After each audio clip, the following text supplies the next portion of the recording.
So I'm assuming we are live. Let me just go ahead and make sure I can view you all live. And that way I could put my volume down. So I'm assuming we are live. I'm ready to Let me just go. go ahead and make sure Yes, I can view we you are all live. live. We are live. Let me just get there and make sure everything And is that good. way I can put my volume down. So I'm assuming we are live. I'm ready.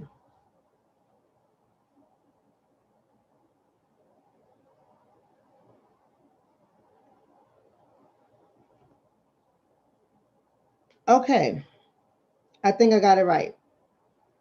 Am I on? Okay, there we go. We're here. All right, guys. This is kind of crazy. All right. So as everyone's coming in, let me just do some housekeeping to my moderators who are in the chat room. I want to be able to say to you guys that allow people tonight to have their conversations unless they're in their bag, because we know that some people can get emotionally crazy. And if they start getting emotionally crazy, you know what we already do. Just as long as they're not like insulting people or threatening people, people can have their opinions. And these are going to be some hot topics tonight. So there's going to be some opinions that's going to be filled with a lot of energy. And I would say it's okay. It's fine. Just don't go back and forth with people. If you don't agree, you don't agree. Is these are all opinions, right? So I have to be able to say this to everybody. And I shouldn't have to say this to people. I think that we should all be mature enough and we should all be able to manage um our emotional intelligence without having to go through all of these things, but sometimes it is what it is. So I want you guys to know that tonight there's going to be some triggers. I think is smart for me to let people know that you're going to be triggered tonight. Just want you to know. Make sure you go ahead and subscribe to the channel, hit that subscribe button and hit the bell so you can be notified when I am going live. Also, give the video a thumbs up. Make sure you comment in the comment sections and share the video, because you know on Sundays we talk about issues in the Black community, and I think that everyone can be able to benefit from this. And so yeah, let's go ahead and get started. Thank you so much for that donation, Sid. I love you. How are you doing? We're going to get started. So let me just give you guys the breakdown, because I know some of you guys bounce in and out in videos, and that's okay. Let me give you the breakdown of how this is going to go in order. The first thing we are going to talk about is the Twisted Tea Smack video. I know this video is kind of older. I know it's from like right after Christmas or something like that. And you know I wasn't on. So we're going to talk about the Twisted Tea Smack video. If you guys have not seen the video, this is going to be the night when you actually get to see the video. So I did see it already. I watched it a couple of times, and we're going to talk about that. We're also going to talk about what my brother Q Butter told me about tonight on the phone, in which I don't know, I must have been under a rock for the last year, because you know I don't pay attention to these kind of things. And I'm not saying that it's a bad thing. I'm not saying it's a good thing. I'm saying that we are going to look at it from multiple angles, and that is the divest movement of Black women, where I'm going to explain exactly what that is and how it is showing up in our community and how the conversations are being centered on this divest movement. And I understand that we might have some people in this chat room who are a part of the divest movement. And now that I read about the divest movement, I got some information on it. I'm going to share it, you guys. I didn't do a whole bunch of research to unpack it. I did look at some things. I did read an article that was on Medium, and I'm going to go over that article with you guys to get a little bit more acclimated with what is being said. And now it makes sense why sometimes we on my Instagram page, if you're not following me on Instagram, you want to follow me there, because I only talk about relationships on that page. So some of you guys have your relationship issues and your relationship struggles and you need inspiration, you need information. That is the page you want to be on. All right. So make sure you go over there and follow Dr. Shonna. Same way you spell it on YouTube, you'll spell it on Instagram and follow that page. Now I understand why every once in a while I'll get a certain type of Black woman that comes to that page. And even though I'm hearing what the divest movement is about, that has not been what I have been experiencing by some of the women who have made mention to this, but I never really paid attention to it because I don't know what the hell it is. You know, we have a lot of trends and fads in our community, and this is just for me one of them. And so I now understand why this sister had came on a page with so much animosity and so much anger, and she actually embarrassed herself because I'm not about that life. And so we're going to talk about that a little bit later. And last but not least, I'm going to end the video with the Iyanla Fix Your Life or Fix My Life episode where she told one of her guests that mothers destroy Black sons. So we're going to play that whole video. That's about 3 minutes and 56 seconds. And we're going to dissect that as well. And then I'm going to end my night. So my goal here, family, is to be on for an hour. I want to get you guys off a little bit past 12 o'clock. I don't want to be here long. And if I go over, it's because you guys have been having a wonderful conversation. So this is going to be an interactive night. You know how we do on Sundays. We're a little bit more interactive. You guys can go ahead and chime in, say what you say. Of course, the people who are members to the site, I'm going to read their comments first and foremost, but those who are asking comments, and every now and then if I glance by and I see somebody else's comment, I will read what they're saying or question that they're asking. So we're going to be interactive. So just be patient with that process because it might be a little bit slower because I want to make sure I engage with the audience as well. So let's go ahead and get started. Oh my God, this is going to be hella interesting. Let's go ahead and get started. So let me first bring up my screen to share.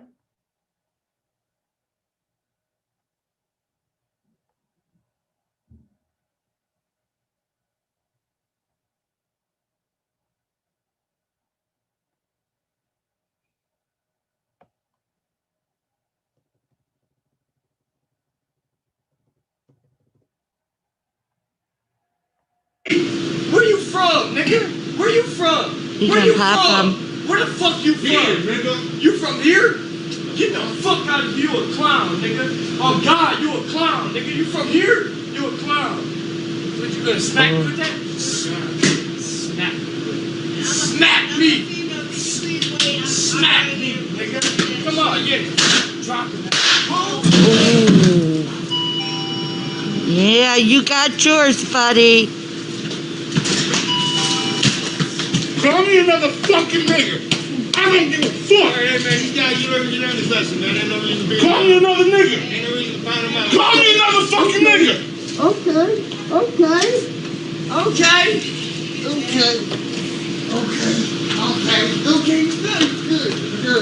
Good. You good now? You're good. I asked you not to call me a nigga. I don't blame you, dude. You're good.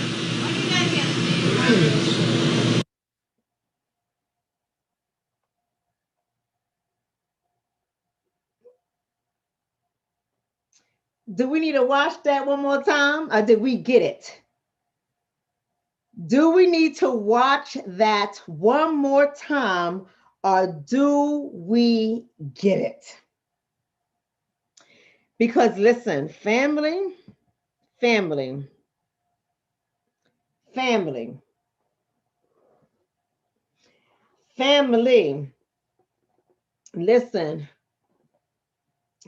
So y'all seen it for yourself. This guy is in a store. He is, where you from, nigga? Where you from, nigga? Back and forth. The guy asked him not to call him a nigga. He kept on calling him nigga. He got smacked in the face with some sweet tea and they started tussling. He happened to bust him up in the face and, you know, y'all seen it for yourself. Now, can I say this? Oh, my Lord. Now, there's going to be some people that's going to say, I don't care. People are going to call you names. You should never resort to that. That was negative energy and he provoked them. And now you're going to be the one that's going to get in trouble. You leave these people alone. As long as he don't touch you, as long as he don't touch you, then it's all good. People are ignorant. You're going to meet people like that every day. People like that every day are going to say things to you that's going to upset you, is going to bother you. And not that these things are not true. All right. So I want to be, look, I want to be as objective as possible because we need to look at this from many, many different angles. The guy was provoked, right? In my opinion. Now, this I'm sharing my opinion. Y'all want to tell me what y'all think. The guy was provoked. From what we see, the other guy is standing there. He's trying to be calm, cool, and collected, but he's like, yo, I'm not going to take no more of this disrespect.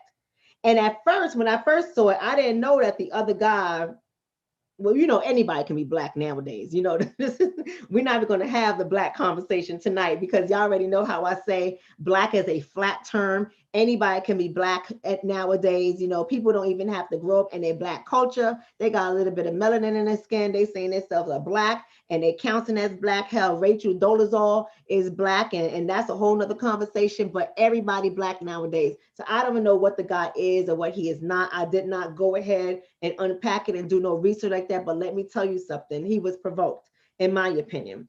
Now, woo, Father. I know I see some people here say that he deserves it. Somebody said he deserved it. Somebody says he got what he deserved. Let me see what else is saying. If someone hit me with a can like that, I will have fallen back. Peace. Here's the thing. What are you guys going to do when you're provoked? What are you going to do? Because there's going to be a time that you are going to be provoked. Now, I'm not mad at the guy for smacking him in the face with a can. I'm not mad at the guy for punching him in the face and letting him know, call me a nigga again. I'm not mad at the guy because I think that it gets to a point where we're tired. We're tired. We are living in generational trauma. We are living in vicarious trauma. We are traumatized or re-traumatized over and over again. And these are the reactions you're going to get. And especially when it comes to Black men, especially. Not that Black women don't vie for respect, to be respected, because we do. How we go about looking for respect tends to show up a little bit differently. But that was a man thing. That's something that they had to do. And I'm not mad at the brother, but I am going to say this. And I am going to hold us accountable in this area. So y'all hear me out. I want y'all to hear me out for just a second. I think that we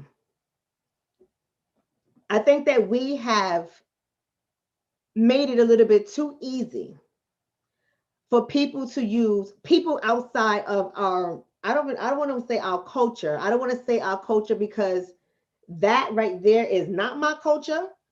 I know people refer to that as their culture, and I understand that the Black community is not a monolith community. So there are multiple cultures within our own culture, within our own race, or our shared experience. We have cultures all through it. We have subsets, subcultures. We're not the same. So I want to make that very clear. So that is not my culture. But I know that there are a lot of people within our community that speaks to that language as a culture, and they accept it as their culture. So I want to make that very, very clear that even though it's not my culture and I don't accept that as my culture, I understand that there are people within the pool of the Black community that do. So with that being said, I'm going to hold those of us in the Black community that have made it okay for people outside of our community to use our, I don't even want to say language because it's not our language. I'm really struggling here, family. Y'all gonna have to help me. I'm really struggling here because that's not all of our language, right? But what I'm saying to you is in this hip hop culture, this Black culture, I'm really struggling here, but I think you guys are getting my point. I think you guys, You know, in this community, we're critical enough in our thoughts that we can get what I'm trying to say. We have made it okay. And when they use it against us out of context for us, but they think it's within context, it results to these kind of things. So here's what I'm going to say. Here's what I'm going to say. I can't tell people how to talk. I can't tell people what they accept. And when they choose to have a diverse pool of friends, I can't tell people how to be friends with their so-called friends. I can't. But what I am seeing is a result of that. Now, this is what I'm thinking. And I could be wrong. And again, we're having a conversation here. I didn't dig with this topic here. I didn't do a whole bunch of research. People just kept sending me this video and asking me what I think about it. So I'm going to speak on it. Here's what I'm going to say. At the beginning of the video, and let me know, guys, if y'all want me to play it again. But at the beginning of the video, what I was seeing was this white guy, this pale person, who is comfortable using that vernacular.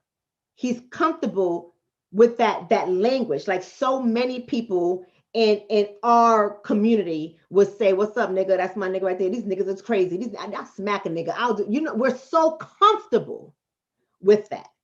And so many people who are not in our community but have co-opted and have become culture vultures, have adopted it into their way of being, their language, and the way they engage with us, that they're setting themselves up, especially in these kind of times right now, because you can't, they don't know, they should know, but all of them do not know who they can speak to like that and who they cannot.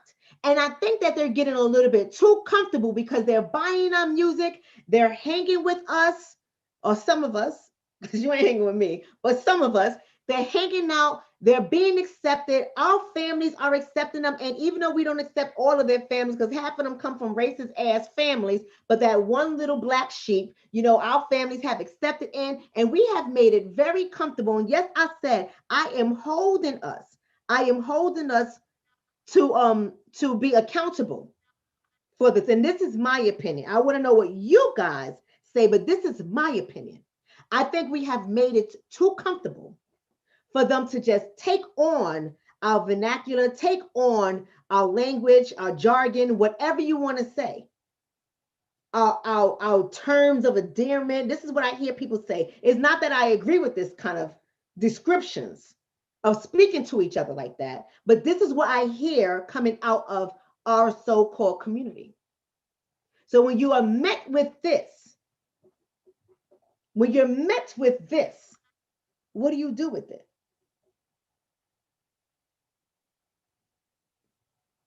What do you do with that? Somebody said, play it again. Okay, no problem. Let me go ahead and play it again.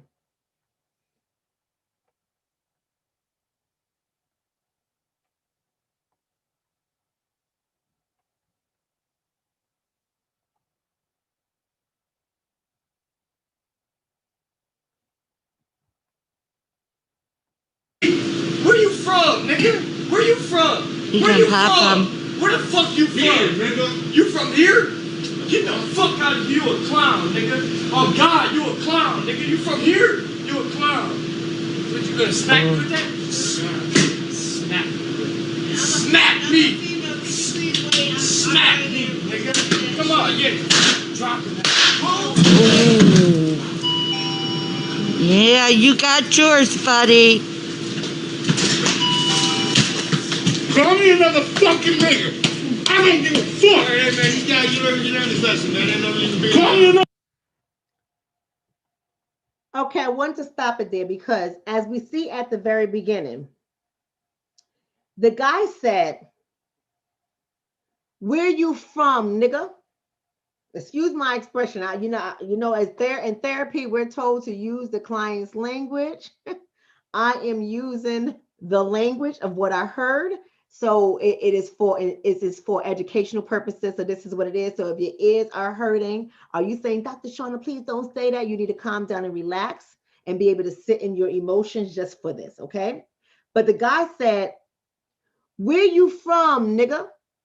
And then the other guy said, from here, nigga. Did y'all catch that? Where you from, nigga? From here, nigga. From here, get the fuck out of here. Right? Isn't that what was said? And this is how this whole thing started. So when he gets him on the floor and he's pounding him in his face, he is saying, didn't I say, don't call me a nigga? Call me another nigga. Call me another nigga. He's punching him in the face. I don't know what happened at the very beginning. I know a lot of people are saying that, you know, it was racist. This guy was being a racist. That's why he got that. I don't know if I can say that with certainty. Yeah, he's probably racist without a doubt, but I don't know in the context of that conversation if it was a race conversation because I didn't see the beginning of it. It sounded like that white boy was thinking he's something other than what he was. I don't know. I don't know if he thinks that he's Eminem. I don't know if he thinks that, you know, he rolled with 50 Cent in them. I don't know. I don't know if he think he cool with the Pop Smoke crew. Maybe Pop Smoke, rest in peace. I don't know. I don't know. But even the way he approached his stance and everything, it was so copycat, right? Thank you for the donation, Snuggles. She says, if it is a term of endearment, is it endearment for everyone? Shouldn't everyone benefit from an endearment? It's just a question. I mean, listen, I know you're saying if it is a term of endearment, but what you're asking is to assume that the Black community all agree that it is a term of endearment, right? The Black community don't all agree that it is a term of endearment. When I hear some folks, not all folks, but when I hear some folks refer to the word nigga as a term of endearment, these are usually the people that has been their jargon, their vernacular, the way they speak to each other. They come from certain environments, certain communities, and that have become the norm. And for them, they're saying is a term of endearment within their subculture. So I don't think that it is a term of endearment that can be generalized across the globe to all people in order for all people to accept it and use it. I don't believe that. I don't believe if you live in West Bubba and maybe you only got 1 or 2 Black people in your community and you listen to hip hop and rap and you watch TV and you like Boys in the Hood and Don't Be a Menace, you like these kind of things. I don't know if you can say that that's a term of endearment that can be applied to everybody because you're not even of the culture. You're not even in the hood with the culture. So is it applicable to everybody? Right? Somebody said, what's he said right here? Ricardo said, laugh out loud. Eminem ain't that crazy. He isn't. He isn't that crazy. So this has been an ongoing conversation with the use of the N-word, right? Should other people be able to say it? And if it's a cultural thing and they adopt the hip hop culture or the rap culture and they're just singing the lyrics or that's how they have conversations and that's how they talk in their hood, why is it now bad that they're saying it? Somebody else is saying, Kojo is saying they know better regardless.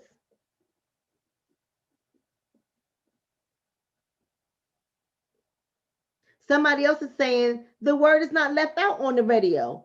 I think it depends on what station, because in New York City, a lot of the stations, they blurred it out. Somebody says, I think it's more about the distinction between A versus ER, nigga versus nigger. You see what I mean? And this is what we do, which complicates it. It complicates it. Right? And yes, Wayne is saying everybody thinks they can say it. Everybody does think they can say it. So when I saw this video, here's my response, and we're going to go ahead and move on to the next thing. When I saw this video, I didn't initially speak on it. I saw it a while ago when people sent it to me. I didn't initially speak on it because I was like, first of all, the lady started recording late, so I don't know what the engagement was before that. I don't know if something happened. I don't know. But what I did see was People are tired. And I don't know about you. I ain't perfect. I'm not Jesus. I'm not Jesus. And I think that somebody called me out my hands. I try to contain myself. I try to ignore people and keep it moving. But you catch me on the right day, or you make me feel threatened, you might get paws put on you. You might get smacked in your head too. It's just simple as that, because it's getting so out of control. It's getting so out of control with how we are having these race relations at this very moment, right? Somebody said ignorance ain't bliss. You get what I'm trying to say? For me, I'll say this. I don't care if you are an acquaintance or an associate or somebody who grew up in a community that everyone just look at you as family, because I'm from New York City. Our communities are so diverse. When you're in the hood, our communities are very eclectic, very diverse. And it would, depending on the kind of block you came from. You came from a neighborhood like mine, everybody know everybody, everybody's fam. You get what I'm trying to say? So it's not uncommon for us to be in each other's houses, each other's apartments. It's not uncommon. It's not uncommon for all of us to roll together, and you'll see a whole bunch of different hues of people all rolling together. That has been how it was for me in the Bronx growing up. And even many of my childhood friends, and I'm still associating friends with all of them, we have a variety of different people. And the white people that never made it out the community, they're still in the community, right? And so some of them do talk like that. And that's always an ongoing debate. My whole thing is, and maybe I'm wrong, because it's not something that is not my everyday language. It's not how I have conversations with people. But I'm not saying anything against people who do. I'm saying it's not my everyday language. So I know growing up, people that talk like that, I'm like, yo, watch your mouth. As simple as that, yo, watch your mouth. And that has always been an ongoing thing. And when I get to the point where they start seeing me get like fired up, they're like, nah, Shonna, chill. You know, I don't mean nothing like that, Ma. You know, I ain't, just watch your mouth. Watch your mouth around me. Maybe you do that with them, but it ain't cool with me. Watch your mouth. Right. So I think that it becomes our responsibility. If you have an eclectic group, if you have a diverse group, check people. But a lot of us, we're not checking people. We're not checking people. And then we see these kind of videos and we all start reacting. And I start to feel like we got to take some responsibility in how we're showing up. I honestly do feel that way. And I know a lot of people do not think that way, right? People just think that, nah, they should just know. I don't know if it's just that easy to say that. Thank you so much for the donation, Ben Israel. How you doing? Thank you for the donation to Swoovius. He said, to hell with the BS. I don't give a damn how you pronounce it. If you're not Black, don't say it unless you want to pick your face up off the floor. Now, here's the thing. Let me ask you this. You're saying if you're not Black, don't say it. Everyone's entitled to their opinion. Now, let me ask you this. What if they're Hispanic? There's a lot of Puerto Ricans and Dominicans that speak like that. And they speak like that among each other too. So what if they're not Black? What if they're Hispanic? Hey, Black Mama, how you doing, beautiful? There she go. There go my princess. How you doing, Black Mama? We love Black Mama around here. I got to bring her on the video. So I'm asking you guys, and I'm not saying that they should be able, I'm asking, we're having a critical conversation. What if they are Hispanic? Somebody said same thing. I'm asking the Swoovius. I'm looking for your name. Tell me what you think. Somebody says, do Dominicans see themselves as Black? I think it depends on who. What kind of Dominican you talking to? We can't put them all in the same group. Because I know a lot of them that refer as Afro-Latino. And they'll tell you, I'm Black, but my mother's Dominican, or my family's from Dominican. They'll tell you that. So it depends. I can't say that they all are like that. Okay, somebody else says they can't either. See, here's the thing. Jason is saying If you call Latinos spics, they get mad. Now, this is a very good topic. I got to move on. I got to move on, family, so I can get you guys out of here. But I think that's very good. So here's the thing, Jason. I agree with you. If you call them a spic, they get mad. Now, Jason, let me ask you, do Latinos call each other spics as a term of endearment?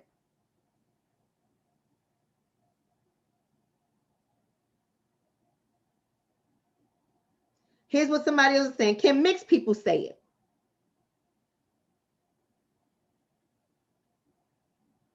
Somebody says, don't say it at all. Got to get out the slave mentality of attaching ourselves to base level value. You're absolutely right. Thank you for that, Snuggle. Snuggle says, is Hispanic a culture? So is it a race? That's what they're trying to make it a race now. I did a video about this, and they're fighting to have their category on the census as a race. Right. So, but the question isn't about whether or not they are a race. The question is it okay for them to say it? Sid is saying, I live in a majority Latino city and they cut Blacks out of economic opportunity on a systematic basis. So that's a no for me. Right. And so I just think that the spic analogy, for me, in my opinion, wasn't a very, okay, Jason, thank you for that. The spic analogy for me, in my opinion, wasn't a very good analogy because Hispanics don't walk around calling each other, what's up, spic? How you doing, my spic? Yo, these spics are acting crazy. I'm about to kill a spic. They don't talk like that. They don't. Asians don't be like, what's up, chink? Jews don't be like, what's up, kite? I don't know. People get to say whatever they want to say. They get to speak however they want to speak. I don't care. You do whatever you want to do. I'm just saying to the people who sent me this video, I'm just saying, what do you want me to do with this? What do you want me to do with this? Because we're getting so triggered and we're becoming so reactive. But there comes a time where we got to sit back and really start thinking about this from a critical perspective and not from an emotional one. Right? That's how I feel. We got to ask ourselves, why do we call each other? I don't care if it's nigga, which we would typically say, what's up, nigga? Or nigger. I don't know what people call themselves anymore. Because I've heard some of us say you acting like a bunch of niggers, not niggas. I heard people say you acting like a bunch of niggers. I heard people that look like us say that same very thing as well.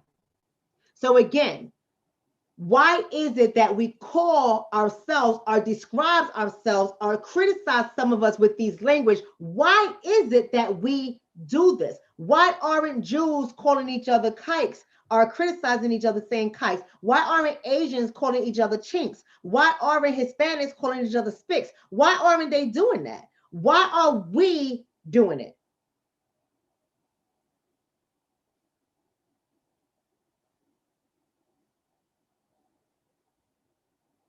Right? Somebody says 2 generations of Black dysfunctions has allowed this ish. Time to move into a better space. I agree with you. Somebody says it's inappropriate and offensive, right? Somebody says it's part of the self-hate Blacks have towards each other. Now, I don't have any one thing to say today. I don't even have anything deep to say about it. I really wanted us to start to think this way. And I really wanted to engage us in this kind of conversation, because if we're talking about moving forward, we're talking about people respecting us. There's some things that we're going to have to let go of, in my opinion. There's some things that we're going to have to stop making excuses for, in my opinion. And I think that too many of us, we talk about uniting, but there's so many issues that we can't even get right on. There's so many issues that we can't even unite on, right? Walter says it's time to retire the word.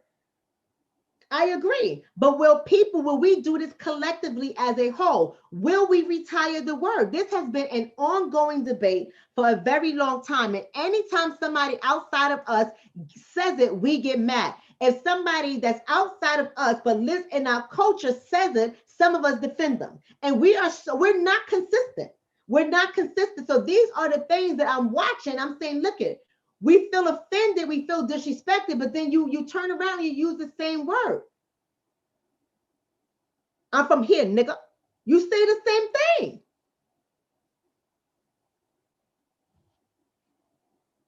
So Malson is saying the music industry, doctor, you're absolutely right. But what are we doing about it? Can we do something about it? Does our own community, let's hear this out what I'm about to say. Hear what I'm about to say. Does our own community collectively, on a macro level, as a whole, do we collectively have an issue with the word and want to retire it?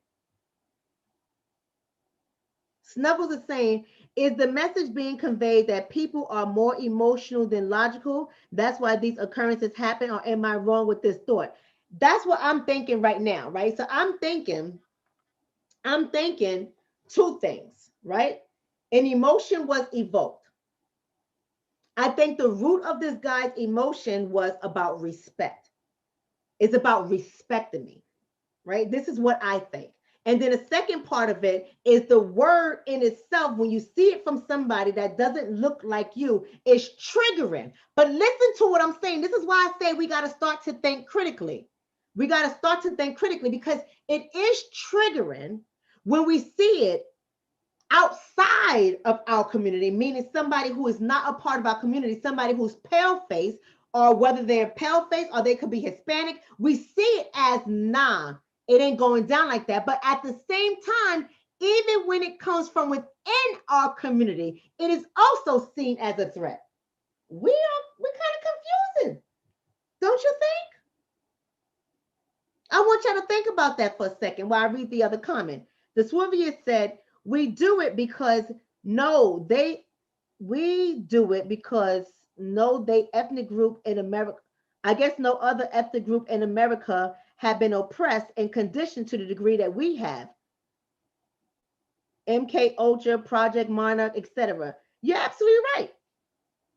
Right? We have been, but again, we still have to think about this on a critical level. And what I'm saying to you, hello, Agent Black, how are you? What I'm saying to you all is, we get mad and triggered when someone who does not look like us or is not from our Black community, right? You know, I do this because, I don't consider myself in that community, but nonetheless, the Black community, the flat Black, because everybody's in that community. Everybody get a piece of the pie. I don't identify like that. But what I'm saying to you is, when anyone is outside of that community, we get triggered, we get angry, our emotions evoke us to respond.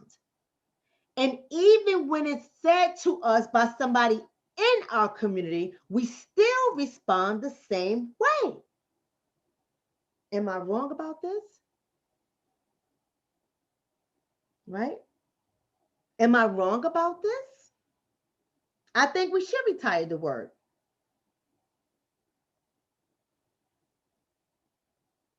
Somebody said, never heard the N-word in my family. We use words of endearment with family. But in a lot of families, people do talk like that. Right? We get triggered. Even if somebody from your hood that looks like you, and they say, what's good, my nigga? That can be a fight. I'm about to smack this nigga. That can be a fight. It's so confusing for me. I just think that we just need to get rid of the word.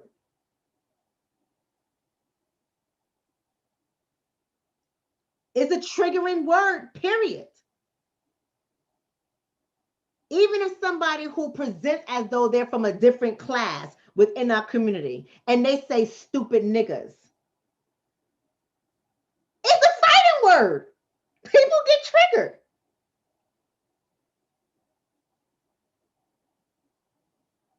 So it can't be a term of endearment.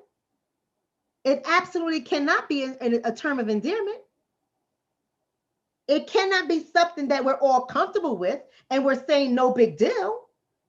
This is what I mean when I say, when we bring critical thought into and we start to analyze these things from multiple angles, it no longer makes sense. It no longer makes sense.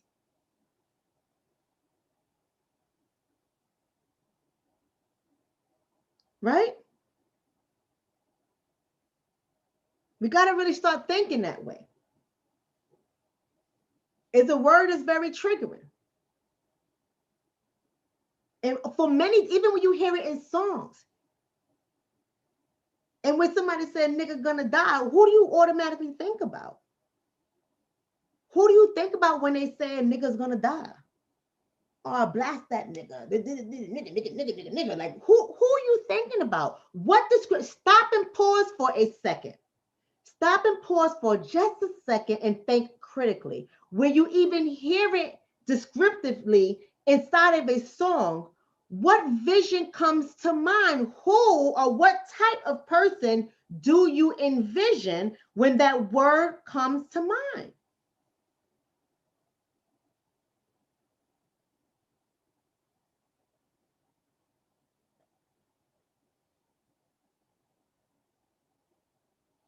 Somebody says, we use it with different meanings depending on tone or circumstance. Actually, a very African way to use a word, multiple meanings for one word. But are you telling me that this word is acceptable? Are you telling me that it's good?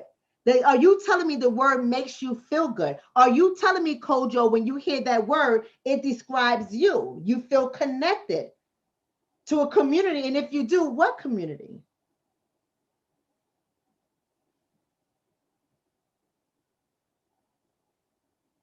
Right? I'm not being a hard one, Kojo. Don't pull away. Let's really have this conversation. Right? Like Sid is saying, rap records don't get the marketing muscle unless the word is present. Here's Alex Little. Thank you for the donation, sis. She says, Dr. Shonna, you are an amazing intellectual woman. I am thankful for you and Michi. Oh, thank you so much. I love you so much. We are learning and growing. I just want us to really think about it. Piece of Candy says, I don't see, hear, or think Africa when I hear the N-word. Jay Bullock says, it makes me feel dirty. Somebody else says, it's shameful to be honest. I don't know about you guys, and to each his own. I don't want somebody referring to me like that. Because guess what? I'm going to say to that person too, yo, watch your mouth. Don't talk to me like that. Because when I think of it, I think of a lower grade person. I think of ignorance. I think of slum. I'm just being honest with you guys. I don't see myself like that. I don't see my children like that. I don't see my friends like that. I don't see anybody I love and care for like that. You know, my grandmother used to say to us when we were smaller, and maybe this is why my association with that word is that way, because the way my grandmother raised me. So or raised us is what I should say. We all were raised by our parents, but we came from a family where many of us, many, especially ADOS people, right? But many of us in a Black community come from the same family when the family is whole and healthy. I want to maybe point that out. But when we have the rock in our family and then everyone else is built around the rock. So she is the elder. She's 95 years old. She's still alive and she's still the elder. And everyone else is around her. She is the son in our family, right? So when I say raise us, even if our parents are disciplining us and she get wind of something and she says something to our parents, our discipline even gets worse because she is the one that have raised us and made these decisions and how they should go about raising their children. God forbid if I ask my mother to sleep at somebody's house and my grandmother found out that I was allowed to sleep out, my grandmother would get on the bus. We all was in the Bronx. She'll come onto the other side of the Bronx and lecture my mother, a full-grown woman, and then lecture us and how we were not allowed to sleep at people's houses. And my mother used to always say, well, who told her? Like when she knew she wasn't allowed, full-grown woman, to let me sleep out because my grandmother is the rock in the family. She would still, every now and then she would sneak. And somehow somebody would always snitch. It would get back to my grandmother and she would be chastised. Right? So I want to give you guys a picture. So you might look at my grandmother in one light, but let me give you another vision of her. This is a woman who still lives in the same housing projects that she delivered me in. And I think I share with you guys, my grandmother delivered me in the same apartment, the back bedroom that she still lives in to this very day, right? She's that important in our family. And so with that being said, whenever we acted up or we acted ignorant in her eyes, she's like, get it, call all of us. Because the cousins were like sisters and brothers. That's why I say I got a big family. You come for me, you coming for all of us. I got a very big family, and we ain't all sisters and brothers. I only got one brother and one sister. But let me tell you something, all my cousins are my sisters and brothers. And it's like that even to this day. If there's one phone call, we all showing up. You know what I mean? We all showing up. But she would call every last one of us. Get away, get acting like a bunch of niggas. Acting like niggas. I don't have no niggas in my family. Now sit your tail down, shut your mouth, pull your skirt down, all right? Acting like niggas in here. Stand.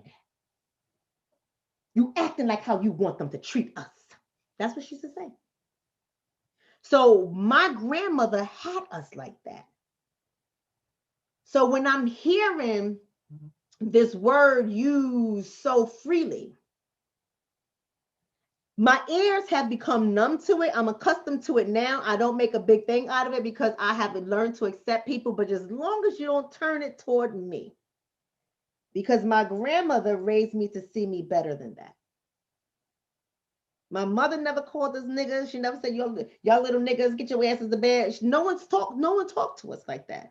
And we're not talking about rich people. We're not even talking about people that own anything. I just told you she lived in the same housing projects that she delivered me in. Right? So she had that mindset that she saw us as royalty. She saw us as higher. We couldn't wear our skirts above our knees.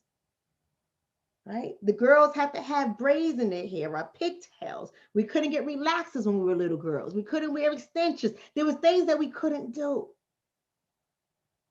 So when I hear it, it triggers me. Now, if I'm hearing somebody saying their regular conversation, it don't bother me because that's just how they're talking, that's them. But don't say it to me. Don't say it to me. Right? But that's how I think. Okay, what is the person saying? Thank you for that donation, Snuggles. Snuggles says, what is a degrading word the chosen people were called that is not allowed to be used? What do you mean? What is a degrading word the chosen people were called that is not allowed to be used? Somebody's going to have to answer that for Snuggles because I'm not sure if I'm fully comprehending what you're asking. Right? I just think that why would you want to use degrading words? That's why I said I'm having a hard time comprehending that because I'm like, why would you want to use degrading words?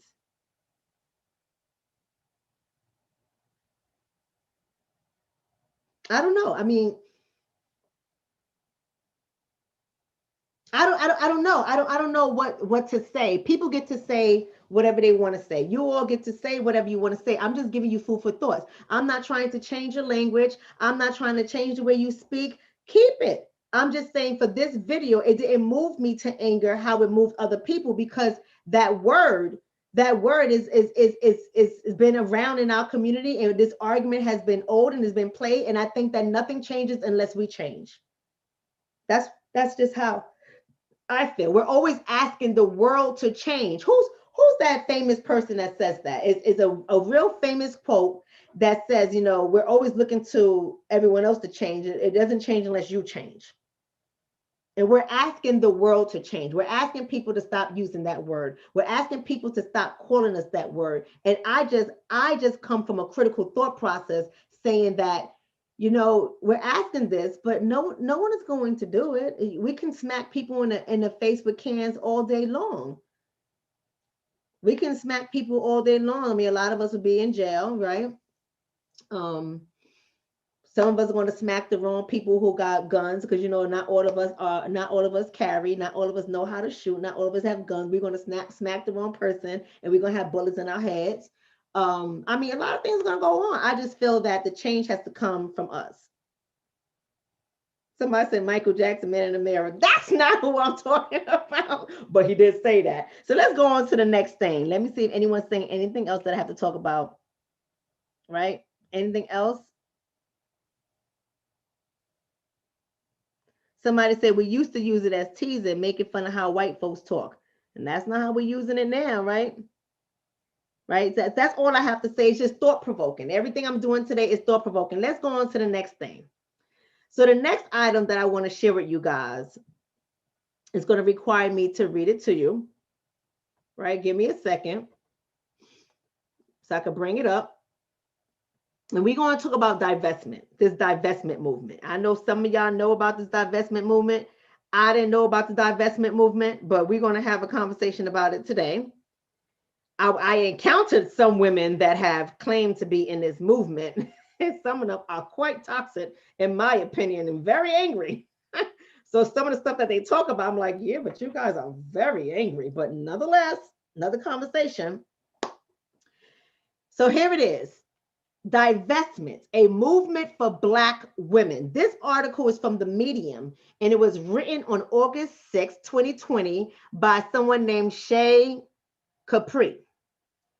And I'm going to read some portions of it. I may not go through the whole thing, but I'm going to read it for you. And you guys let me know what y'all think. So we having these critical conversations because y'all know on Sunday we talk about issues addressing the Black community. So make sure you share the video. Make sure you give this video a thumbs up. And most importantly, subscribe to the channel and hit the bell to be notified. Those of you guys who do not already follow me on Instagram, I suggest you go over to my Instagram because I share topics about marriage and relationships all the time, Black women issues, Black men issues, people who are just absolutely nutty and don't know how to let go of these toxic relationships. I talk about this stuff all the time. So the reason why I'm saying is because there's going to be some things in this article that I can resonate with, and then whereas there's others that not for me. So let me talk about this. What is divestment? Divestment is simply Black women choosing to put our needs and womanhood first. It is not giving access to any individual, group, cause, or agenda that does not uplift Black women or our image. This also includes other Black women as well. Furthermore, divesting has absolutely nothing to do with centering men of any race. It is a movement about raising personal standards and taking any man, race, or group off the pedestal and replacing them with ourselves. There seems to be a lot of confusion surrounding what exactly divesting is and who it is for. So, to set the record straight, and so that we are very clear, the movement is started by an exclusive only to Black women. It seems that every time Black women start something, it is always managed to get co-opted and convoluted by other parties. That stops today. As Black women in 2020, we will no longer allow the kumbaya, all-inclusive energy that has traditionally permeated Black women's spaces. Today, we get on code by centering our own self-interest as important. For some, this might be offensive, but that's fine because Black women, I guess it's supposed to be Black women, there's so many grammatical errors, so if I mess up, I apologize. Whoever wrote it needs to go back and edit it and maybe get a proofreader. That will help you out. But that's fine because Black women, it's supposed to be Black women, are done being bullied into staying in our place and going along with the status quo. We are done accepting less while doing the most. More than ever before, Black women have options. Options in terms of careers, dating, mating choices, where we live, who we listen to, and who we deem valuable. But more often than not, Black women choose to be boxed into narratives that put us last in our own story. And in some cases, even as the butt of the joke. The divestment movement is about centering Black women front and center. Divestment is saying no to being relegated to the sidelines or being a B player in someone else's story. It's about being the headliner. Divestment for Black women is a radical act simply because it is about being a Black woman who puts herself before others. Other races of women have historically been afforded the luxury of resting in their femininity, both figuratively and symbolically. While Black women in this country and others have routinely been portrayed as the labor class, Allah, the help, I guess it was, okay, I'm not going to criticize, the help, is no wonder Black women's image, both globally as well as internally, have been significantly lower than it should be. As Black women, we face a unique set of circumstances that has kept us an unprotected and oppressed class, not only within our racial group, but within the dominant society as well. These issues, instead of being addressed, are often coped with by Black women feeling as though it's necessary to put others first and hoping if we can just be good enough or cape hard enough or be strong enough, even then everything would be okay. But that doesn't work. It only makes others want more labor, more energy, more coddling, and more muling until there's literally nothing more left to give. Divestment is taking our power back. It is saying access denied.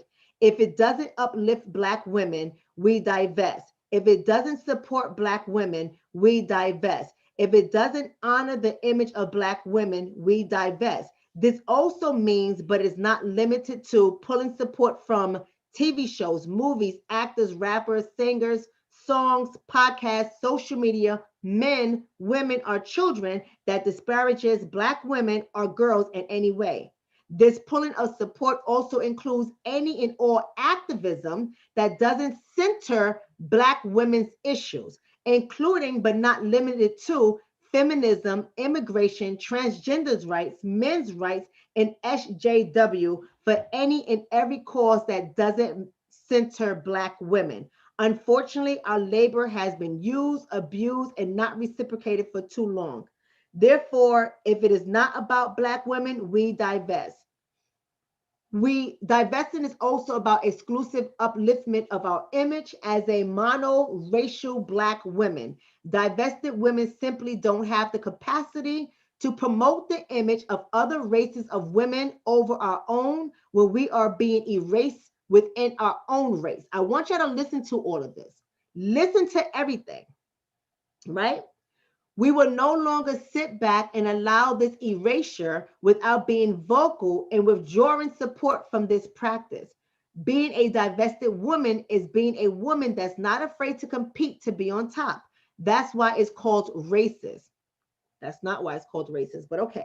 Divested women don't sit around exhibiting self-depreciating or stereotypical behaviors. We don't glorify others while degrading our own. We honor ourselves and we work to be the best Black women that we can be. Regardless of circumstances, a divested woman will course correct and do what it takes to win in life. Divesting in men. This is the simplest part of divesting. Being a divested woman is about going where you are appreciated, valued, and uplifted.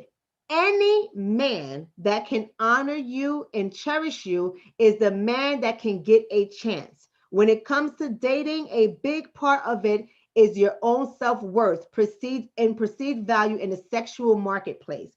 If you feel yours is low, work towards improving it. But in the meantime, divested women don't settle for toxic or low value men. As a matter of fact, we don't even deal with them. If a man is not a valuable member to society, unemployed, toxic, unworthy, a perpetual baby daddy, a user, an abuser, a criminal, etc., a divested woman will not date or procreate with these types of men. It's really that simple. Divested women are all about finding the best ones for the job, such as men that have proven that they value family and healthy relationships, men that can and do provide by exhibiting behaviors of doing so, men that don't portray toxic qualities, and above all, men that value women. These are the only men that should be considered for a divested woman to date and mate with.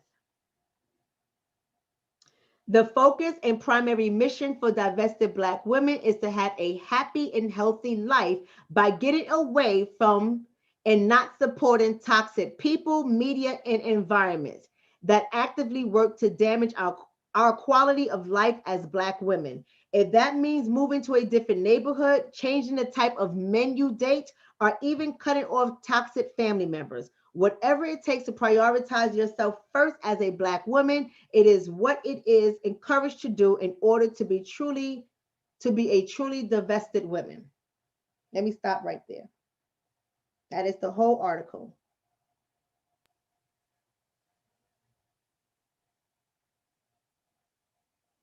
What do y'all think? Now, on a scholarly level, I can pick this apart because some things are contradicted, right? Because here's one. Let me give you, I don't want to say things that I can't give you an example for. So let me give you an example of something that was contradicted. In one area, we're divesting and putting ourselves first as Black women. That is not honoring anybody above us, not playing a second fiddle, not giving anybody light or attention that isn't Black whatsoever, not a Black woman. If you're not a Black woman, if you're not a divested Black woman, if you're not a Black woman that's about upliftment and encouragement, we don't want to have anything to do with you, but we will date anybody. Now, here's my disclaimer. Y'all do what y'all want to do. Y'all date whoever y'all want to date.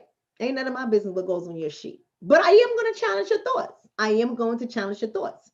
So the divested Black woman says to date any man who values women. And I agree, right? Men that value women and honors women and respects women, right? There's a lot of Black men that honor, value, and respect women, number one. But this is not what this is about. I'm just going to challenge what they said so I can let you know that it's holes in it, right? So you can't have these kind of conversations. And I'm going to give you guys a really popular scholarly word. And I think you guys all get the point. But you cannot have this kind of conversation without intersectionality, without intersecting it with other areas to make sure it's solid and it's strong enough. This is what I mean by it. If you go ahead and let's say you get yourself a white man, right? You go get yourself a white man and you have a baby because you said for mating and reproduction, right? Reproducing, right? You want to have a man so you can have healthy families. So now you're going to have these children that are going to come out and you're going to have this white man that is their father, and that white man has a white mother. So the white mother would be this child's grandmother, but you're only putting Black women at the top, right? You're only putting Black women, and you're not honoring anybody else. You're not sharing no pictures of anybody else. It's only about the upliftment and the encouragement of Black women only. We're not sharing spaces. You're not co-opting. You're not getting any fame. We're not even sharing anything that you do. We're not promoting anything you do. It's only about Black women. But that white man has a white mother, a white auntie, white sisters, and white grandmas. What are you going to do with that?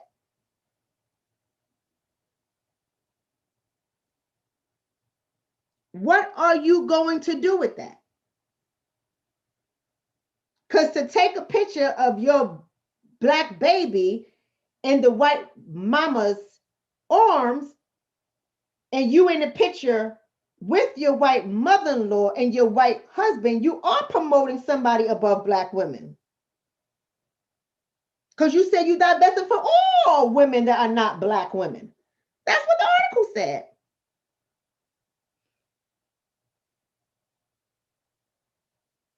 So are there any divested women in here? Maybe you guys can let me know, because I don't want to misunderstand. I'm just looking at plain English, and that's what we do in the scholarly world. We dissect things, we unpack it, we make sure it's strong. Make sure your argument is strong so people cannot poke holes in it. And there's holes all through this.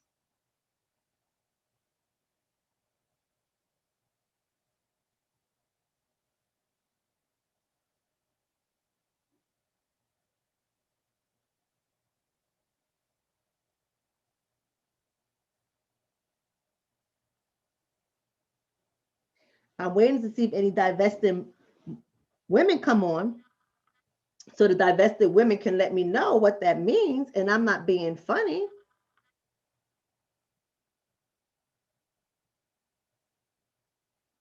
But this is a whole bunch of Black women out here, and this is what they're saying.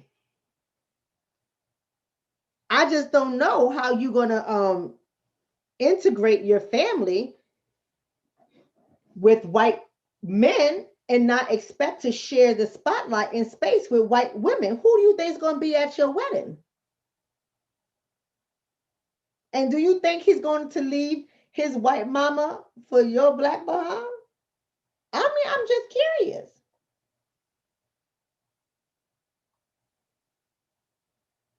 So there's a whole bunch of women out here, and this is how they are. Remember, they said they even divest from any activism that is not centered on Black women. So if you talk about Black men, in which I often do, if you uplift Black men, in which I often do, if you talk about Black male issues, in which I often do, then they are divesting from you as well. See, I have had a couple of these people come on my feed with all their toxicity. And you know, I ain't gotta say nothing because Black women and Black men be tearing them to shreds. And I'll just be laughing. I'll be sitting here, my popcorn just reading through the shreds. She crazy. Oh, the child is toxic. And a lot of them are toxic, but they're supposed to be divesting from toxic people. And the ones that I've seen engage on my feed. Now, I don't engage with toxic people. So, you know, when you come on, you're doing all these things and you writing 5-page letters. Anybody reading all that? So I was about to curse. I was doing good, y'all. I was about to curse. I caught myself. No one is reading all of that toxic stuff on social media. And they come through with their long 5-page response to everything, want to tell me all about me. And they just full of a whole bunch of hate and toxicity. Like, if you're supposed to be divesting from toxic spaces, and if you think my social media platform is a toxic space because it's not just centered on Black women, and I talk about Black men, why would you even drive yourself crazy to even come to my space? That just lets me know that you're psychologically not okay. And I say this to you guys all the time, family. I say this to you guys all the time. Why do y'all go to people's spaces that you don't like or makes you upset or make you angry? Why would you put so much energy in spaces that trigger you and psychologically harm you? Why are you damaging yourself? I don't go to people's pages that I don't like. I don't engage on their pages. I don't leave comments. I don't curse them out. I don't write them emails. I don't send them text messages. I don't bother people I don't like. I don't invest in things that are low frequency.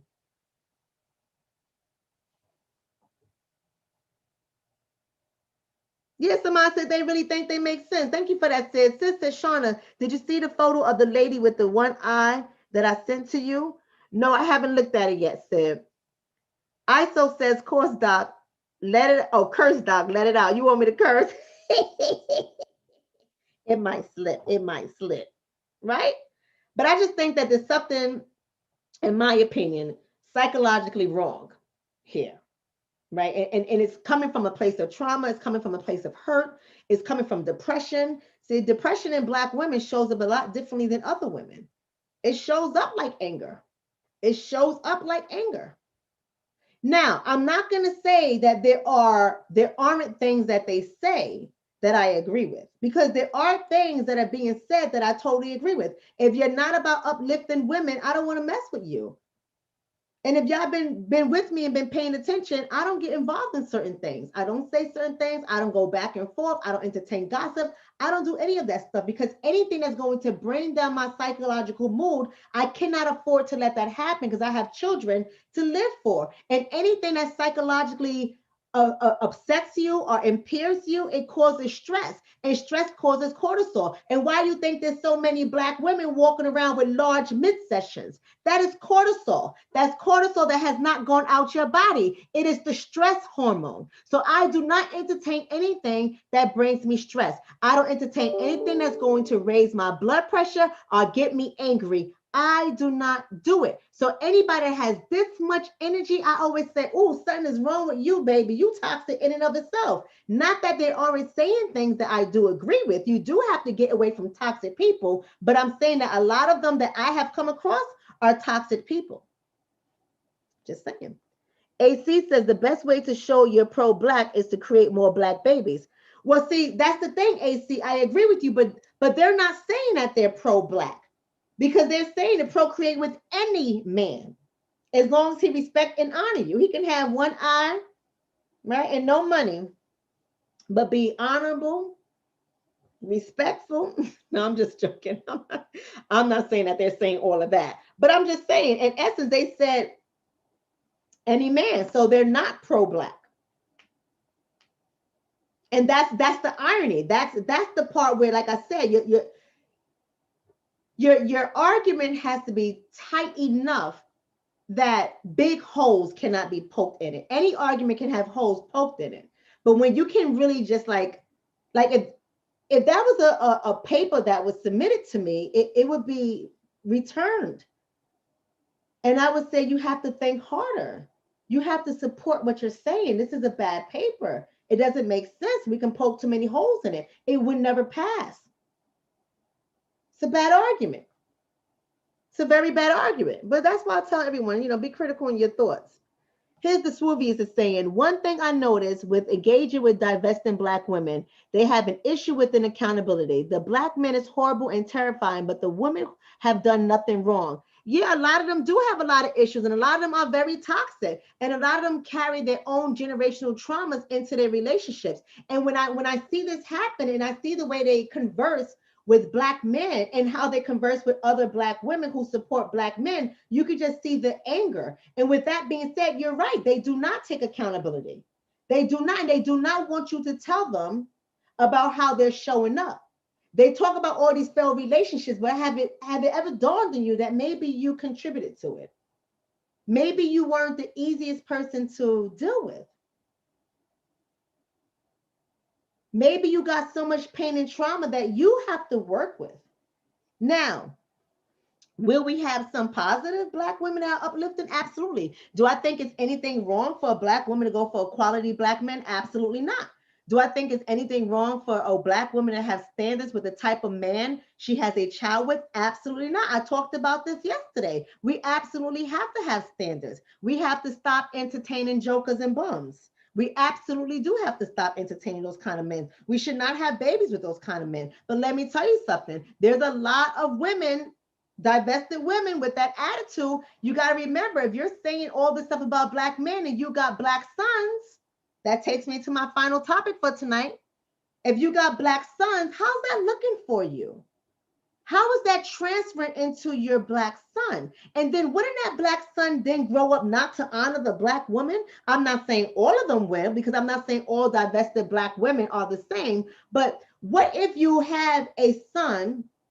Because society is going to say your biracial son is Black, right? We're making that very clear. I know some of you guys don't like to make that clear, but we're talking about what society will call your Black biracial son Black, period.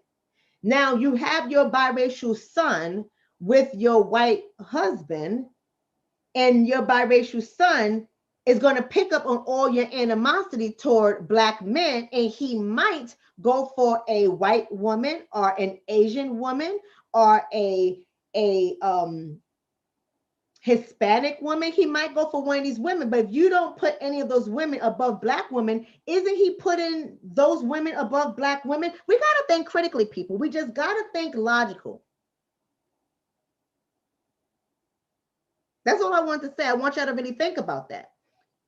Sid is saying some of these ladies' mothers never taught them basic personal hygiene. So they, you know what? They get angry because they, I ain't playing with you. But I just want you to really think about that. Because the minute you start having babies with men that are not Black, you bring white women into the scene. And then you raise children, Black male children, to choose women who are not Black, thus bringing them into the scene, further watering down your very existence. I'm just saying. So let's go ahead into a new topic because it's going to bring us to this. I'm just saying people just gotta be critical with their thought process. That's it. Be critical with your thought process. Some things just don't make sense. Y'all ready for this one? Baby, we're about to get this one popping. I hope y'all ready.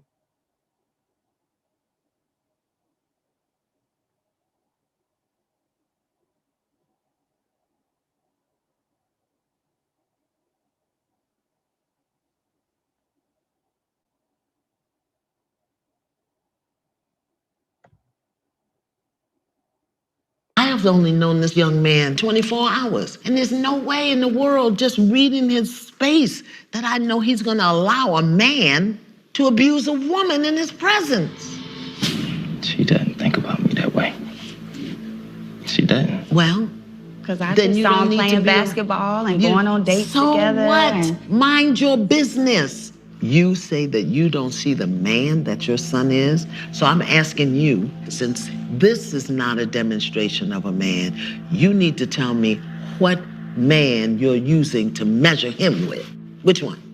my idea. Which is your idea. Now, is that the idea you trained him up to be? No. Oh. So how in the blazing bejesus are you holding him accountable to a standard that you didn't teach him, his father didn't give him, he don't even know what it is, and yet as his mother, you sit in his face and tell him you don't respect him as a man? Tell me how that works. Help me. Like I said, it was events. It wasn't just. I'm talking about and it's one also thing. how he treats me. Yeah, but I'm doesn't talking. respect me Hello. as a mom, and so- You see, you are a provocative victim. You provoke stuff, and then when you start being held accountable for it, then you start twisting and turning and making the other person wrong. Look at me, Ma. Look at me. Look at me. You just sat here and told your son, who ain't got a needle in his arm, who I'm assuming pays his own rent. He's married to a registered nurse. He's got 3 baby boys. And you just sat here in his face and said, I don't respect him as a man. And you don't think to consider what that does to his heart, to his soul, to his spirit. I'm sure that's hurtful. And you okay with that? And it's hurtful for the things that he says. But there you go. You're doing it. You're doing it right now. You're doing it right now. Because it's I'm like- holding you accountable, and you spinning. You spinning your web. I You're can't trying to say get away. nothing when it You're comes trying to to get Justin. away. Tell me. Just here's the question. Just answer it. We'll get back to that other Okay, stuff later. Tell me. Forgive me. I respect him. He's a wonderful man. Do you understand that your mouth, your voice, your words are connected to the coils in his heart, to the valves in his heart? He can't help but love you. And every time you dishonor that love, you chip a piece of him, chip a piece of him. This is why in our culture as Black people, when the boys turn a certain age, the men come and get him and take him away from the mother because she can emotionally manipulate him. But since we don't live in our culture no more, we say what we want to say, do what we want to say. We tear our men down and then wonder why they don't make good husbands and fathers. Mothers destroy sons. His mother can speak to him in certain ways that destroy him in ways that can never be repaired.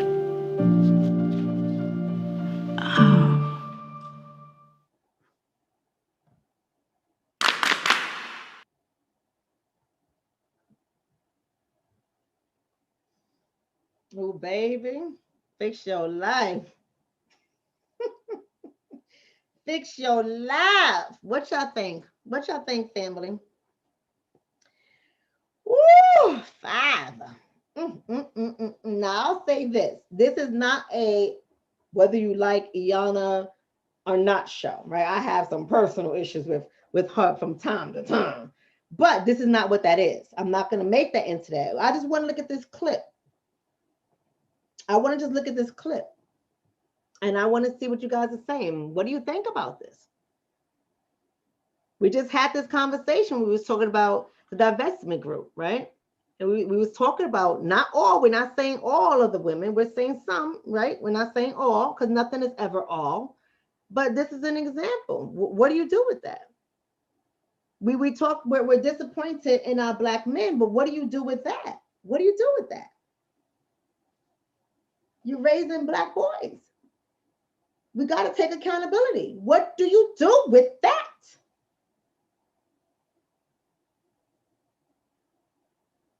I ain't gonna stay on that topic too long because it's late. Somebody said she was speaking real talk. Somebody saying she was speaking truth. Lovejoy says hurt people hurt people. Saduko says Iyana hit the nail on the head. Right? Somebody says Black women and Black men is a good thing. We need a level set. It's time for separation and destruction, so only a few remain. We can build with what we can survive from the fire. Tom T with Sugar Mama Adolf says, I have 2 sons, 34 and 39, and I'm the best thing that ever happened to my warriors. Amen to that. LG is saying mothers want to be mothers and fathers, and they can't be both. Piece of Candy says she wants him to get back into her uterus so she can have control of his dependence on her. No, he didn't do anything to lose his mother's honor. Y'all got to see this show. You know, somebody says mothers usually love their sons. What did he do to lose his mother's honor? Sometimes, see, we got to stop automatically assuming that someone has done something to deserve that kind of treatment. That's not always the case. If you watch this show in particular, he's a married man. And she says out of her own mouth that she don't see him as a man. And he's married to a registered nurse. And if you watch this show, he talks about a time where his grandmother was sick, and his wife, who's a registered nurse, said, we don't want to give her the morphine, because if we give her the morphine, she's going to slip and she's going to die.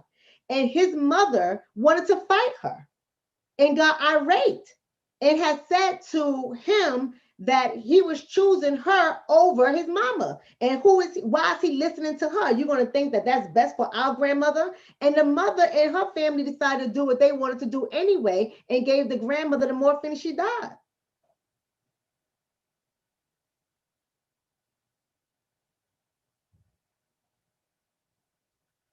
So we got to automatically stop assuming this thing, because sometimes some mothers, they do get like that, especially they feel like their sons have chosen somebody that they don't like, and they start getting belligerent. This woman wanted to fight his wife. She showed up at the wife with a knife or a screwdriver, like crazy stuff. That's very toxic. We can't talk about so-called generational curses, is what you all call it. I call it generational.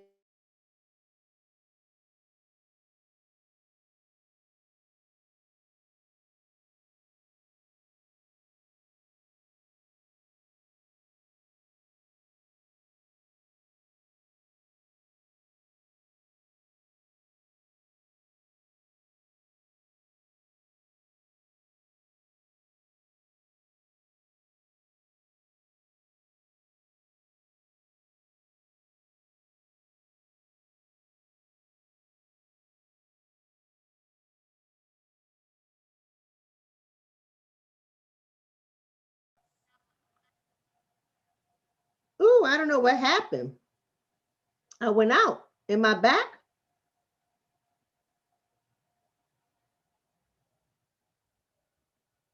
Am I back?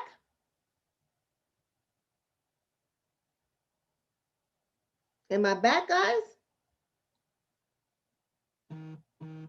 Okay. I'm back. I don't know what happened. I don't know what happened. But good. That was very interesting. Wasn't that interesting, family? I don't know what happened. I told you they be shadow boxing us. They be doing all types of stuff. And I was being good tonight. I wasn't even cursing. I was being good tonight. Right? But this is what I'm saying to you guys. We got to start really looking at this. And I know this video, even though we're looking at it as a family, and we're watching it here in this community as a family, the truth is a lot of people, and probably out of 470 of us that's watching, some of us probably show up like this as well. And we got to be honest with ourselves. We got to be honest. It's not acceptable. Right? It's not acceptable. So we want to be upset about the quality of the Black men that are out there, and rightfully so, right? But then when do we step back and we start taking accountability that we are raising some of these Black men?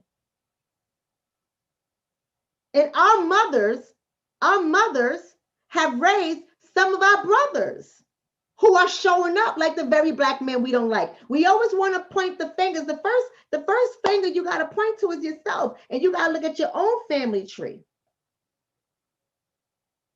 And you got to look at the discipline in your family. You got to look at the belief systems in your family. You got to look at the structures in your family. You got to look at the understanding of dating and how it was passed down to your family. There's a science to mating. Like Ayana said, you're asking him to be something that you don't even have an image for. You don't even have an example for him. You didn't even have an example, and you're asking him to be something that you don't even have an experience with what that something looks like.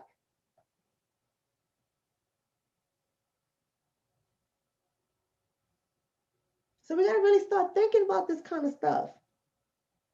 And I know this is so hard for so many people to sit on. It's so hard for so many people to be able to stomach, but we have to be honest. We have to be honest. And it seems like all the people are pointing their fingers about the options that's out there. A lot of them come from toxic families too. Right? A lot of them come from toxic families too. So if your mother and your father was toxic, what do you think you're bringing into that relationship most likely? And I counsel people like this. And for a long time, I mean, people that stick with me, they work with me. People that come in with that kind of toxicity, when they stick with me, they work with it, and they give it 6 months to a year, then they start to see, because they hold on to it like a cloak. They don't want to look in the mirror. They hold on to it. And they hold on to their false belief that isn't serving them, and their belief system that isn't true. Until I really get them to talk about their family, until I do their chart, their generational chart, their genograms. That's what it's called, the genogram. When I do their genogram and I start making the connections, and then they're able to see what they're telling me, they're able to see it in a picture. And then they walk away like, holy shit, this is my family. Yes, that's your family. And this is your behavior. And you're like your mama, and your mama's like her mama. Or you're like your daddy, and your daddy's like his mama.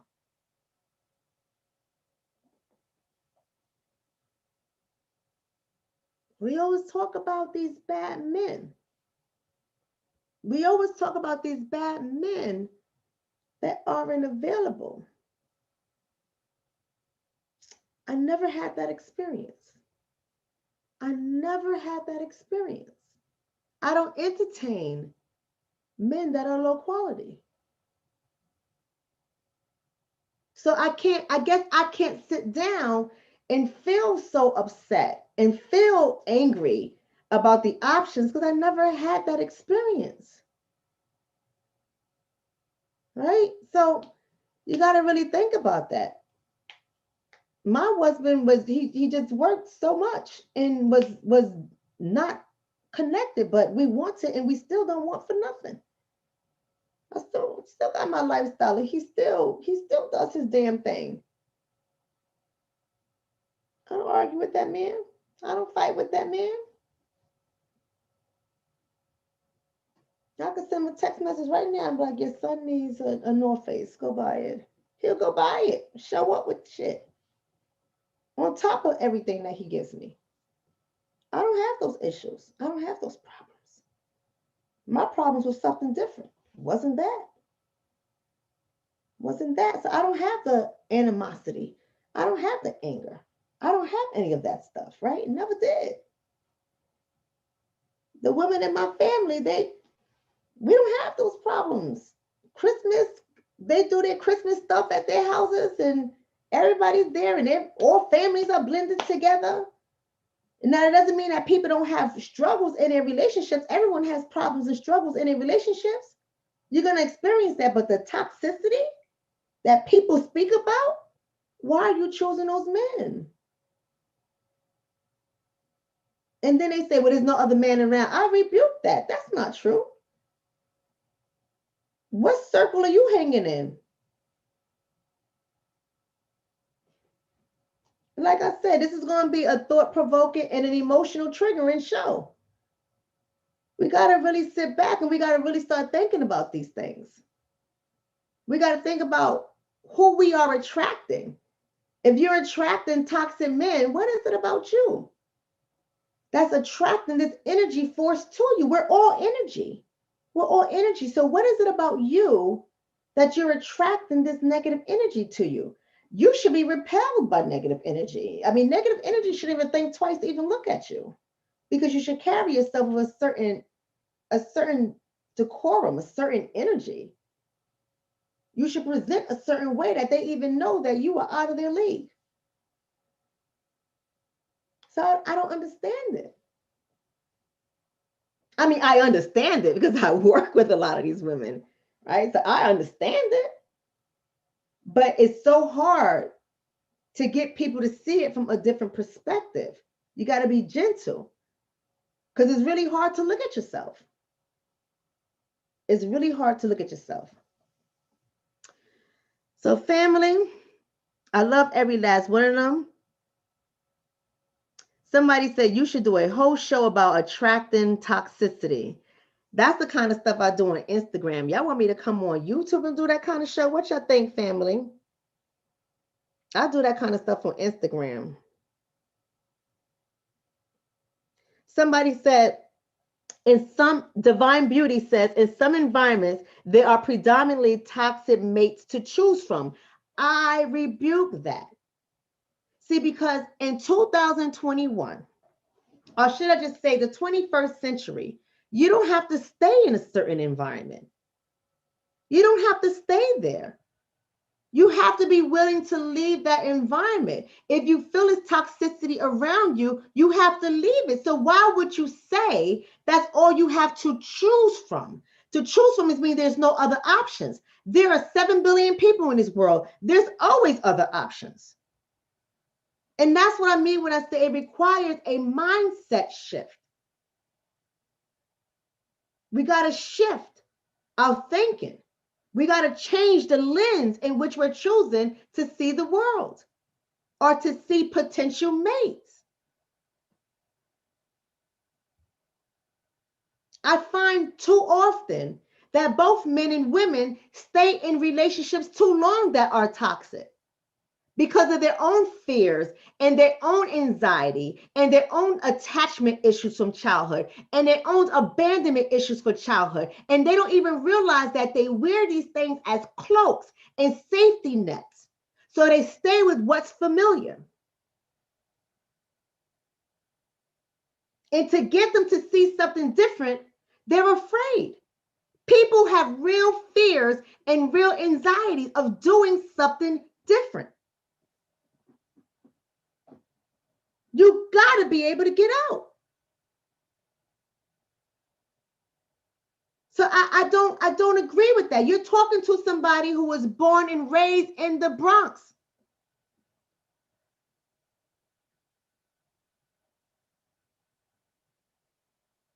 My mate wasn't from the Bronx.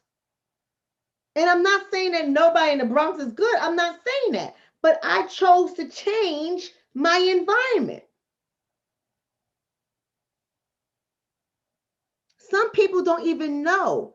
Well, let me just talk to the women first, and then I'm gonna address the men. Some women don't even know how to attract a mate. Some of the women that's out there talking about, oh, we no longer doing this, we on going, we accept it, we're gonna be loved and celebrated. Some of y'all don't even know how to attract a mate.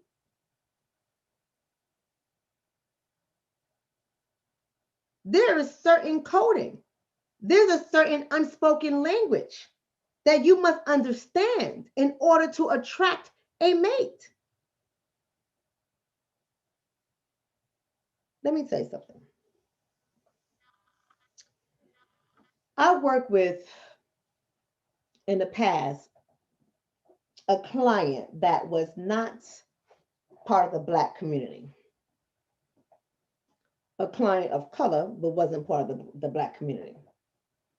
And only because that client identifies as in color. And he was engaged to a Black woman. And he came to me specifically because he needed to understand how to navigate her emotions, her mood, and her anger. And he didn't know how to deal with it. He cared for her, but he didn't know how to deal with it. And it was destroying his relationship with his family. And he comes from a culture where family is everything. And she came from a culture where, you know, their family's so toxic. She decided to pull away from her family and not be a part of it. So now she's trying to pull him away from his family. She doesn't like anybody, doesn't like his mama, doesn't like his aunties, doesn't like his grandmother, doesn't like anybody in his family. And he's really having a hard time doing it because what is being requested of him is to let go of his culture. He's not willing to do it. You understand what I'm trying to say? And this woman, thank you for that. Somebody said, Doc, I appreciate the talk tonight, but Black women are under attack on all sides. No, they're not. Mila, no, they're not. They're not attacked. They're not attacked. But if you feel that way, I respect your opinion. We all have opinions. I don't feel that Black women are attacked on all sides on this show right now. We're examining things. We're having a critical conversation about things. Right? And so this woman, with me working with her, it was so hard to even get her to look at her ways. Because she pointed the finger a lot. Even the way she spoke to him in session was cringeworthy. And she couldn't see it. She couldn't see it.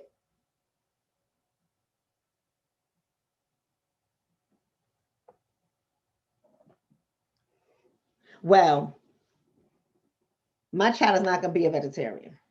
Well, my child's not going to be a Muslim. That was his faith. Well, doesn't work that way in relationships. You have to come to the table and have a conversation. Doesn't work that way. You step out of your race to marry someone outside of your culture, and now you're asking him to get rid of it. It's not going to work that way.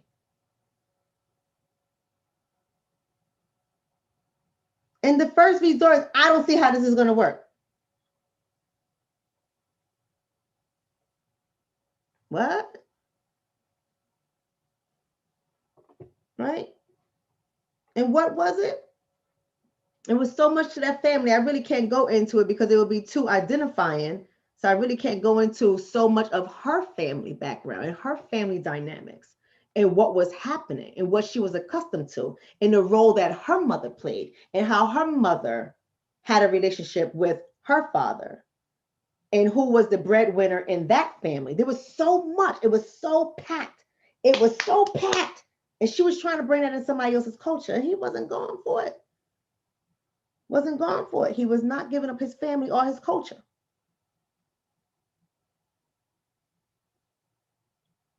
So we got to really look at these type of things. We got to look at these type of things. I know we as Black women, we carry a lot on our shoulders. We carry a whole bunch on our shoulders. But we also have to learn as Black women that it's okay to be human. And as that Black women, it's okay to cry. It's okay to say I'm not strong enough. It's okay to say I need a break. And when I say this to Black women, do you know how many of them tell me, well, that's weakness. That's a sign of weakness. It's so hard for me to do. I'm not raised that way. I can't do that. I ain't going to ask nobody for help. You can't depend on anybody. When you have this mindset, when you walk around with this thought process and this belief system, you don't allow the possibilities to enter into your life. I remember having to work with another person. Oh my God. Took her years to forgive her mother. And I don't know how we did it, but one day she just woke up and she came in. She said, "You're not going to believe this, Doc." I said, "What's up?" She said, "Guess what my children are?" Because usually every session she would bring her kids and they would tear up my goddamn waiting room. I love them. But woo, they'll tear up my waiting room. And I said, "Where the kids at?" Because she will always say how she has no support. I don't trust this person, my family, this person is ignorant. I don't want my kids around this kind of person. Oh, they curse too much. I don't want my kids around that. Well, I'm not going to do that. They just cutting off everybody. And then it's the woe is me. I don't have any help. Oh, no one is here. No, the Black women are not as supportive as they say they are. Nobody's here to support me. Everybody has their own life. I'm doing this all by myself. And guess where her kids went? Because I've been telling her, give your mother an opportunity to be a grandmother. She's asking you. She's begging you. This woman cried. This woman came to session and cried. Give her opportunity. This lady was so bitter and so hurt she couldn't do it. And one day she woke up and she said she just needed the break. She just needed the break. And she calls her mother. Do you know her mother takes those kids every weekend? We got to be willing to heal. We got to stop acting like we are the victims. We're not. You can't tell me you got strength and power, but you're taking on a victim role. They don't go together. They don't. They don't go together. So until we are ready to look at ourselves and our behaviors, nothing changes. Nothing changes. And the same is true for Black men. You got behaviors that need to change. You got to be responsible. If you make a family, you got to be responsible and stick in and raise your family. Stop ignoring the telltale signs. Stop being irresponsible. If you didn't like her enough to raise a child with her, you shouldn't have slept with her. You got to be able to control your mind over your penis. And that is the problem. Maybe we're not teaching our children how to master their mind over their sexual needs and desires. We got to rise above our animalistic parts of us. You can't go humping on everything, not wearing condoms, passing on STDs and STIs. You can't be doing that. It shows your irresponsibility and your lack of respect for yourself. So if you can't respect yourself, you damn sure ain't going to respect the woman. And some of you don't respect your mama, so you damn sure ain't going to respect the woman.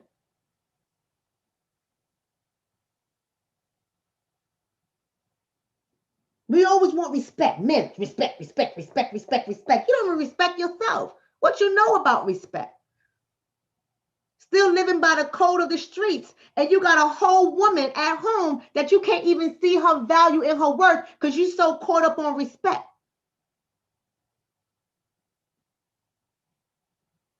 I can go on and on. We ain't gonna have this show. I already told I'm too late. I'm 40 minutes over. I gotta go. The Swuvius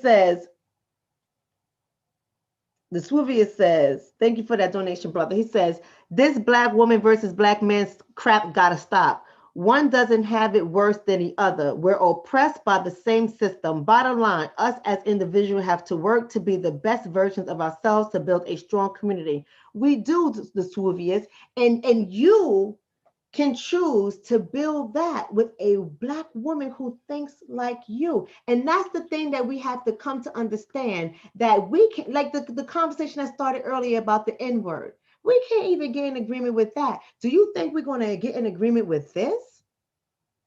We got to stop getting ourselves to a place where we think we're going to bring everybody along. We're not bringing everybody along. Not everyone is for this journey. Right? Not everyone's for the journey. We're going to have to recognize that we have to be able to start mating with like-minded people.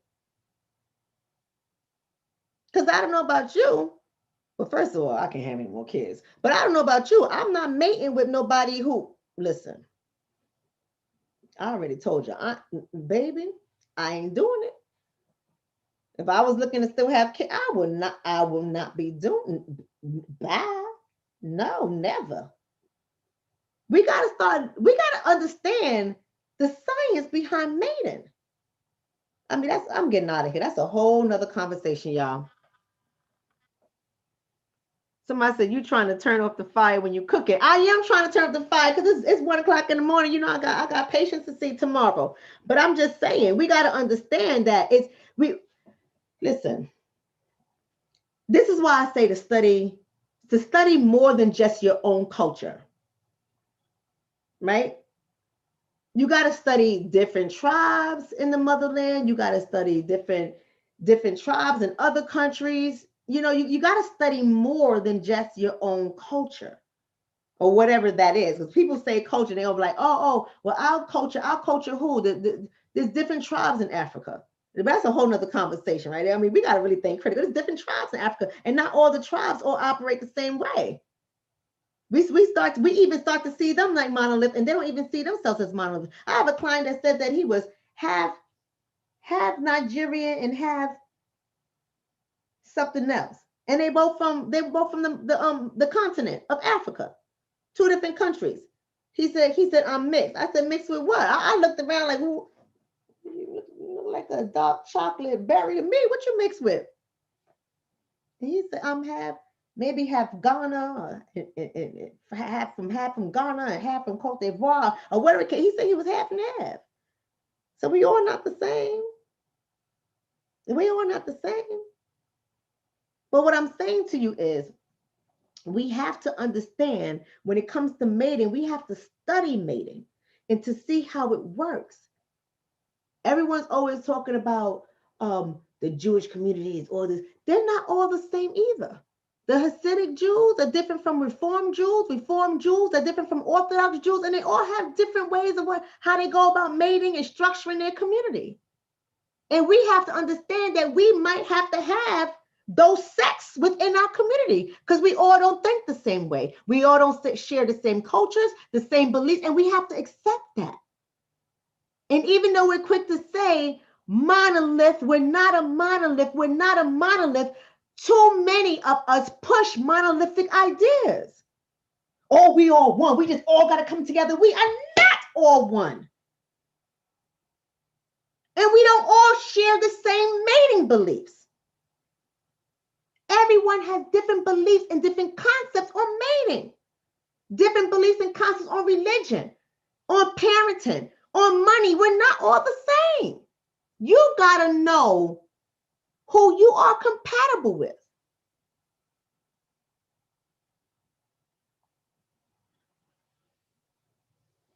Thank you for the AC. AC said we don't really have a culture anymore. Hip hop is Black culture. Hip hop ain't my culture, but I do like the ratchet music. That is my guilty pleasure, Lord Jesus. I look around my car like, I sure do. But no, we're not all the same. We're not all the same. You got to know how to mate. And my women's group that I do every Saturday, 10 o'clock a.m. Eastern Standard Time, that is at theiriswomen.com. Y'all can go check out the website, women, and look at it. See if you're interested. Sign up. Theiriswomen.com. My Iris women, I don't know if they went to sleep already. I saw some of them in here. My Iris women will break it down for you. I teach them on how to select and date and mate and move them along. When it's not lining up, when they're not hitting chemistry, connection, and compatibility is not lining up, drop the person, move on.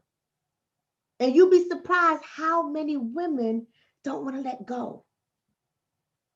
They don't want to let go because it's company. Idle hands is the devil's playground. You get caught up in that shit. Let it go. It's not matching up. I don't care if you got great chemistry. Okay, you messed up. You had sex with him. Leave it. Leave it. Because the writing is on the wall and you're choosing to ignore it. They know I'm not easy. They know I'm not easy. They send me their pictures all the time. Doc, what do you think about this? What do you think about this outfit? What do you think? Take this off. We ain't going to do that. Why are you wearing that? Bad color. Yes, I do. What's his resume? What's it looking like? Why do you want to work with her? Well, you just said you didn't like this, so why you even consider it? Oh, but is it really that bad? Yes, it is that bad. Get rid of it. Because they have fear. They have fear that, oh my God, if I do it the way Doc is telling me, what if I never meet somebody? You will. You got to move through 100 jokers to get to one prince. You will. You got to be patient. There's a science to this. Thank you for that, Yusuf. There's a science to this. And that's why so many of us are getting caught up, because we don't have the patience. A lot of us like to settle, and then we get mad at the option that we settled with. You settled.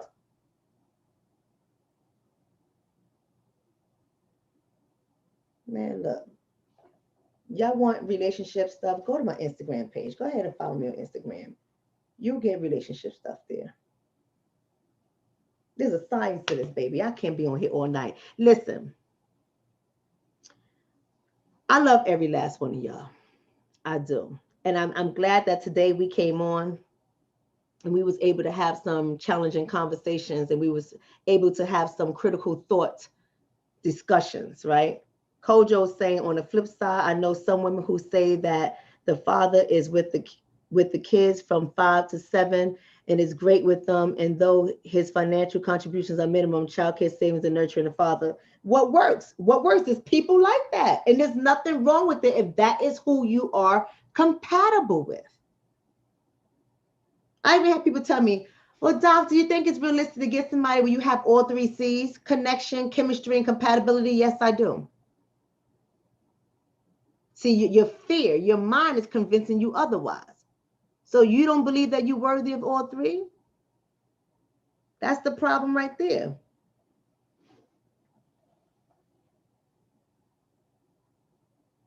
Listen here, I'm out of here. I love you too, ISO. Yusuf, I love you too. Listen, hey, look at my community member, Rianne. What's up, Rianne? A productive evening. This was a long evening. I'm tired. I'm going to sleep now. I thank every last one of y'all. Make sure you subscribe to the channel. Subscribe to the channel. Share the video. I know it's long, but listen, people can fast forward. People can press pause and come back to it. Share the video. Share the video. Let's really have these conversations about how we're showing up in our community and how we want to look to the world. Because until we change the way we see ourselves, ain't nobody going to change the way they treat us. I love you guys. Have a great night, and I'll see you all on Friday.